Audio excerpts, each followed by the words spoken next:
What is up again, guys? Holy shit. Welcome back to the channel. Got an hour drive ahead of us. Trying to keep up with the content. So today I wanted to make a quick video on the process of going stage 2. A lot of people, stage 2 is like their #1 option. Not everybody needs to go big turbo. Not everybody needs a built engine. The B58 has really made it easier for people to attain easy power. Well, not easy, but you know what I mean. 500 horsepower, 400 wheel, like on pump gas. You don't need a large budget to do it. You can do it with any B58 engine pretty much. And the only difference is the impact to the road, because obviously you're not going to be whipping 500 horsepower in a X740i, you know what I mean? In a Supra it'll be much faster. So everyone's making the same power in the B58. It's just how much can they actually apply and put down onto the ground. All right, so what is a stage 2 tune? Let's be super simple. In the car world, you can tune or remap your computer's I guess engine software, and in this tuning you can remap the different aspects of how your car works. So fuel, spark, ignition, timing, you know, when all the explosions happen in your engine, you can remap that with a tune. And off-the-shelf tune companies like BM3, MHD, or what's the last one, Ecutech, they make it super accessible for the everyday Joe, the everyday person like me and you, to tune our vehicles by getting what's called a bench unlock or a Fentmo unlock, and then simply flashing the car using their Wi-Fi adapter. So take it back from the start. What is a bench unlock, a Fentmo unlock? Cars with build dates before like 2020 or 2021, they are equipped with a computer that can be flashed. However, you could think of it as like a firewall on it. Now this firewall isn't too complicated, it's not too encrypted, so a lot of different shops in your area could probably quote bench unlock your ECU. That's what it's called, bench unlock. And there's a like MHD, if you buy an adapter and you connect to the app without paying for any license, you can tell whether your car needs a bench unlock or a Fentmo unlock. Now for my vehicle, it's a 2020 BMW X3, I needed a bench unlock. We can tell two ways to confirm that. Number one, the model year is a 2020. So I think 2021 is when they had a higher security and higher encryption set into production. But you have to be careful because some late 2020 cars require a Fentmo unlock, which is the higher unlock for the higher encryption, because their build date is past June or September 2020. If it's in the later half of 2020, then you might have to go with a Fentmo unlock. But if it's before that, so my build date is June of 2019, then you only need a bench unlock. I just headed over to BM Coding in Brooklyn. Shout out to my guy Zeus, he the man. This bench unlock is when they simply plug in your ECU or your DME to their computer, run a software, and then boom, it's unlocked. Can you do it at home? I'm honestly not too sure. I feel like you need a license from like a European company. You need the computers and all that. Honestly, for a few $100, I'll just go to a shop. Like the risk reward factor, like you save $300 by doing it at home, or you brick your DME and you pay $1,500 for a new one. Like, that's just not worth it to me. Now you can go buy a license from BM3 or MHD and flash your car, whether you want stage 1, stage 2, or stage 3. Obviously, the higher you go up, the more supporting mods you need. With stage 2, you only need a downpipe. With stage 3, that's like big turbo. And stage 4 is upgrading the internals of your vehicle. And each stage is like adding on, right? So stage 3, you need a downpipe, probably a big turbo, and then all the supporting mods. In the B58, you probably need like a catch can for the oil, probably need an exhaust for the back pressure. Stage 4 is all of that, plus forged internals, maybe built drivetrain or built transmission, and so forth. So stage 2 is where I plan to be. Probably be there next week. Head over to my boy Justin at GTS Motorsports out in Hempstead, Long Island. This is a family shop. I went to school with him. Super chill dude. Talked with him only recently, just last week. We're about to do some work for the car, so stay tuned for that too. All right, now if you have a build date or model year of 2021 or later, you need something called a Fentmo unlock. This is when you send the DME out to a European company. I think it's like, or European company in their home country. So I think it's like Finland or Russia, something like that. You have to ship it out, and this is where the software is like, so I guess proprietary. Not everybody can do it. Not everyone can hack the DME. So you have to send it to these European companies to do it for you. And you overnight ship it or whatever, you fly it out. I think the whole process takes about a week. They pretty much do the same thing. They get your DME, they hook it up to their computer, and then they unlock it for you by running their like encryption, I guess.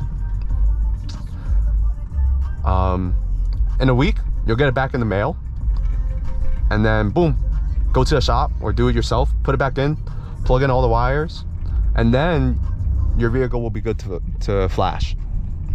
Obviously, flying it out is pretty scary. I haven't heard any horror stories with this. It sounds like everybody that's flew it out has gotten it back in one piece, fully installed it, and they're good. But obviously you carry the risk of damaging the DME, losing it on the flight. So definitely pay that insurance. Again, like $100 worth of insurance or $1,500 for a new DME. Seems like an easy decision to me. After you get your DME unlocked, you're good to tune. You plug in your OBD2 port. I will hook up a battery maintainer, and then flash your car. Why a battery maintainer? Like, your car is only being in accessory mode for 5 minutes at most. Well, for some reason, even if you drive your car and then you leave, or you drive your car there, you're charging the battery, it's good. It could sit there for a week, the car would still turn back on, right? But then you plug it in and you tune for 5 minutes. Some cases, people have bricked their DMEs from this.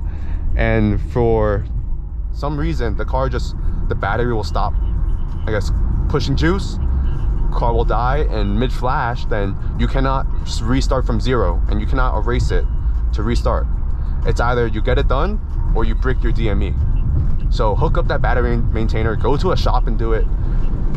Pay them like $10, tune it yourself, off-the-shelf map. Process is relatively straightforward. The only thing you got to do is make sure you don't make any stupid mistakes in the process. One stupid mistake I made was I thought the bench unlock was the same thing as flashing via MHD. So I actually tried to flash the car myself to stage 2 without having a bench unlock.